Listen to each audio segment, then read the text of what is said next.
Welcome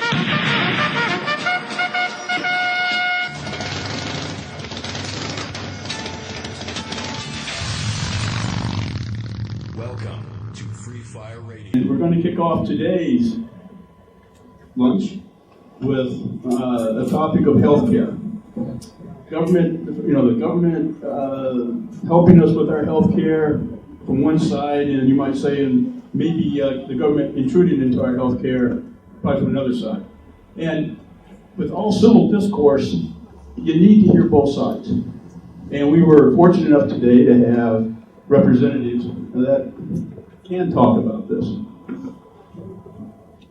Dr. Andre Von Maal is a board-certified family physician in private practice here. He speaks and writes on bioethics and Christian apologetics, is experienced in short-term medical missions, and is a former U.S. naval officer. Our other guest today is Paula Percy, who has been a registered nurse for 25 years.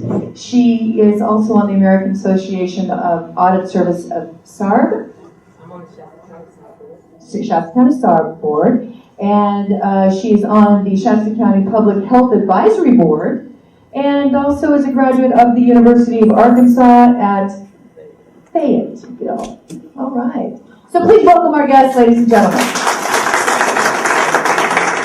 We're going to start out with a statement by Dr. Von Maal, and then Paul, and they're going to, then we're going to discuss healthcare, the healthcare issues. As you know, this is such an important topic in our society today.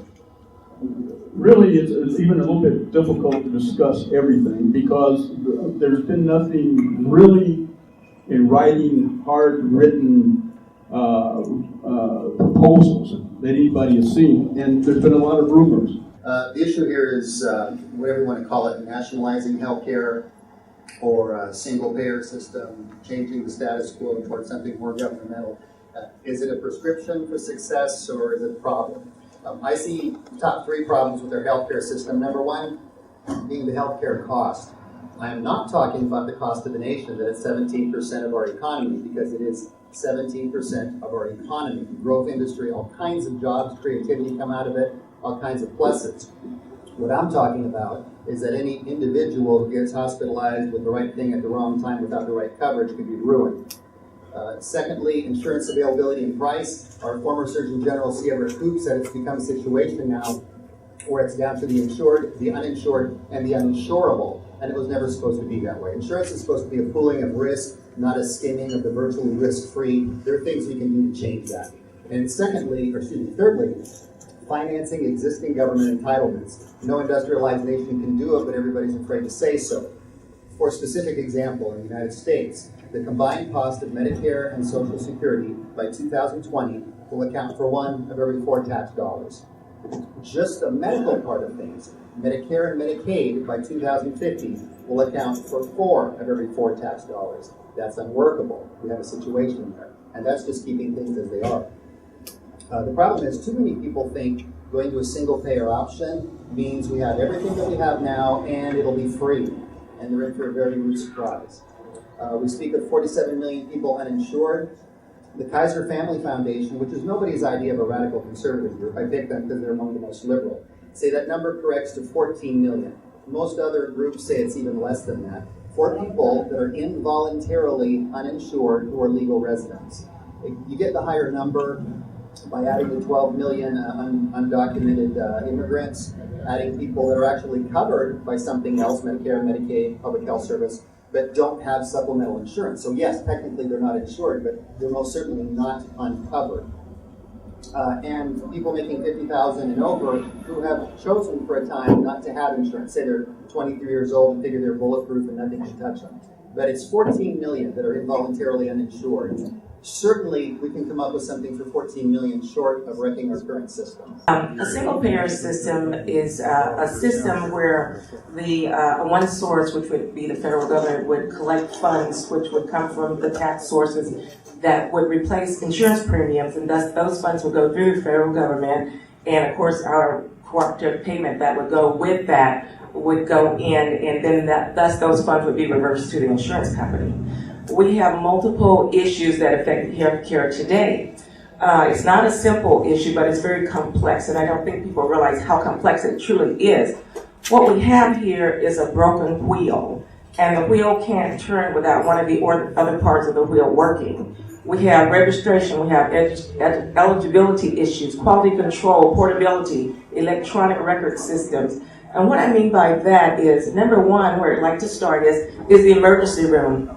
Right now, as of 1996, President Clinton implemented what we call the EMTALA regulations. Those EMTALA regulations prevent emergency rooms from turning patients away. He found that patients were going in very sick and they were dying because emergency rooms would not treat them. So now we have a prevention for emergency rooms being able to turn that away.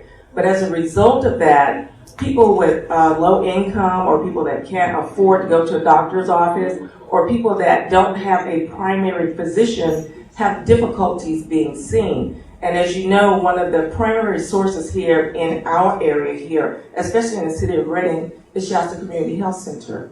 They service a lot of low-income families. We have the Hope Van that services our homeless population there, and they are overloaded with patients right now, and they do the best that they can every day to service our population, but they can't do it alone. Also, we have the emergency rooms here where there are 2 areas here, and they're overloaded pretty much also. We should not see a bladder infection patient in the emergency room at 3 o'clock in the afternoon, which may incur a bill about $3,000 or more. We are spending lots of money on that. And a lot of time after that, the patient leaves, those charges end up having to be written off or go off as bad debt because they cannot pay the bill. Those things incur and run up health costs for us. So we have to do something with those patients. We can't leave them out there. In this period of our lives, I have seen more cardboard signs on the street than ever in the history of our society. It should not be, and it especially should not be for our veterans.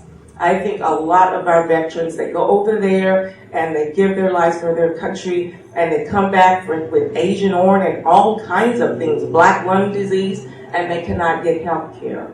That should not be. All of these things drive healthcare costs, not to mention vendors. The vendors come in with their products. Patients only see the back-end results of the bills that come from the hospitals, but they don't see what the vendors charge up front to the hospitals. We have to pay for those products in the hospital or we won't get them. And if you don't get those out, you can't service the patients. You can't do surgery, you can't do laparoscopic procedures or anything if you don't pay your bills. Matter of fact, you can't keep the lights on either. So these are some things that are incurring costs. And these ideas that have come up for how to fix the insurance thing. And mind you, this stuff could have been done 20 years ago. But here we are now, so there it is. 1, legalize the interstate sale of insurance. If Kansas insurance could do it better for me than the California Blues, I'm good with that. And if that means the California Blues go under, I'm fine with that too. It's how the market works. Now, several people who deal with insurance told me, well, there's a lot of reasons that it's only intrastate sale, like protecting people from all kinds of fraud.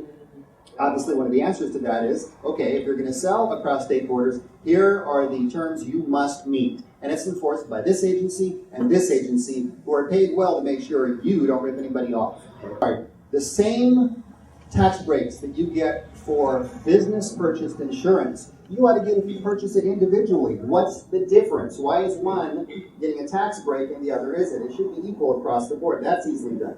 The last thing about the lawyers, I actually think that tort reform would do less for medicine than people think it would. Having said that, though, it applies to everything else. It's so important. You know, if you own a home, it matters to you, tort reform. If you sign the front of a paycheck, it matters to you. If you're ever on the wrong side of an angry person, it matters to you. So tort reform counts, even if it didn't do a lot for us in medicine. In lieu of this healthcare regarding it.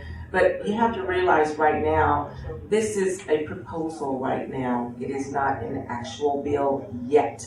They are working on it, and they're working on the merging with the 2 Senate bills and the 3 House bills, which we have also, House Resolution 676. So, no, sir, I do understand your concern, and I don't want to see people pay more money, and I certainly don't want good American citizens locked up for that. But we have to get involved, and this is something that can be changed before the real bill comes out. Thank you again for Tobacco and Brew. They've got the best coffee